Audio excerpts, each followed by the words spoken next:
पण मला माहीत नाही कोणी प्रवेश केला, पण त्यांनी काँग्रेसमधनं केलाय ना. हो. म्हणजे आम्हाला धोका नाही त्याचा. मला असं वाटतं की काँग्रेसमधनं जे कोण बेटकर आहेत, म्हणजे मला माहीत नाहीत कुठच्या जिल्ह्यात कुठं काम करतात ते, पण त्यांनी जो प्रवेश केलेला आहे तो काँग्रेसमधनं प्रवेश केलेला आहे. या जिल्ह्यामध्ये काँग्रेसचा एकही ग्रामपंचायतीचा सदस्य नाही, या जिल्ह्यामध्ये काँग्रेसचा एकही पंचायत समितीचा सदस्य नाही. अशा पक्षातनं काँग्रेसच्या नेत्याला उबाठामध्ये घेतलेला आहे. त्याच्यामध्ये महाविकास आघाडीमध्ये किती अलबेल आहे ते बघा. आपापसातली लोक आपापसामध्ये प्रवेश करून घेत आहेत. तो काँग्रेसमधनं उबाठामध्ये झालेला प्रवेश होता. त्याच्यामुळे डॅमेज आम्ही नाही झालो आहे, डॅमेज महाविकास आघाडी झाली. आणि मी तुम्हाला काँग्रेसचं चित्र पण सांगितलं या जिल्ह्यातलं. त्याच्यामुळे या पक्षाचे ते नेते होते आणि ते आता उबाठामध्ये गेले. त्याच्यामुळे उबाठा किती वाढणार आहे तुमच्या लक्षात आलं. उद्धव ठाकरे कोकणाचा दौरा करणार आहेत आणि पूर्ण कोकणमय भगवा होईल असं ते म्हटलं आहे. मला असं वाटतं की त्यांच्या दौऱ्यावर आक्षेप घेण्याचं काहीच कारण नाही. तो पक्षवाढीचा एक लोकशाहीतला भाग आहे. त्याच्यामुळं आम्ही प्रतिकार करण्यापेक्षा आम्ही चांगलं काम करून माननीय शिंदेसाहेबांच्या नेतृत्वाखाली खरी शिवसेना 100% या जिल्ह्यामध्ये वाढवलेली आहे आणि महायुतीची जिल्हा परिषद पंचायत समिती या सगळ्या परिसरामध्ये येणार आहे.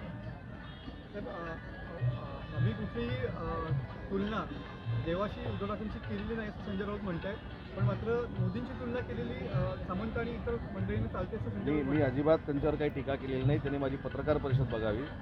कदाचित त्यांना कोणतरी ब्रीफिंग चुकीचं करतं आहे किंवा ते कोणाकडनं चुकीच्या माणसाकडनं ऐकून घेत आहे.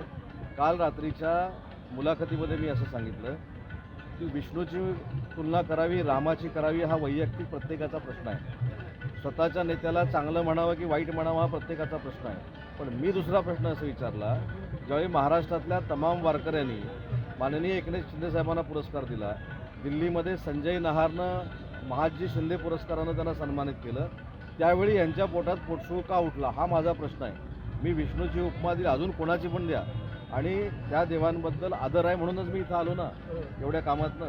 त्याच्यामुळे देवांची उपमा दिल्यानंतर देव पण येत नाही हे देखील काही लोकांनी लक्षामध्ये घेतलं पाहिजे. आणि त्यांच्या कुठच्याच गोष्टीला मी टीका केलेली नाही. त्यांनी ब्रीफिंग घेताना जरा चांगल्या माणसांकडनं घ्यावं, जेणेकरून अशा पद्धतीची चुकीची माहिती त्यांना मिळणार नाही. साहेब, उद्धव ठाकरेंनी कोकणाचा दौरा करावा, एकही गद्दार उरणार नाही, कोण अडवतो ते मी बघतो असं आज संजय राऊत म्हणाले आहेत. हा गद्दार उरलेच नाहीत ना. बरोबर आहे, मी त्याच्याशी आम्ही सहमत आहोत ना. बघा, दीपक केसरकर निवडून आले, निलेश राणे निवडून आले, नितेश राणे निवडून आले, किरण भैया सामंत निवडून आले, उदय सामंत निवडून आला. एक फक्त ठीक आहे, जरा आमच्या काही चुकांमुळे राहिलं, तिकडे योगेश कदम निवडून आले, शेखर निकम निवडून आले, भरत गोगावले, महेंद्र थोरवे, महेंद्र दळवी, त्याच्यानंतर BJPचे सगळे आमदार, आदितीताई तटकरे. आमच्या 3 जिल्ह्यामध्ये 15 पैकी 14 जागा निवडून आल्यात. याचाच अर्थ गद्दारांचं नामोनिशाण आम्ही मिटवून टाकलेलं आहे.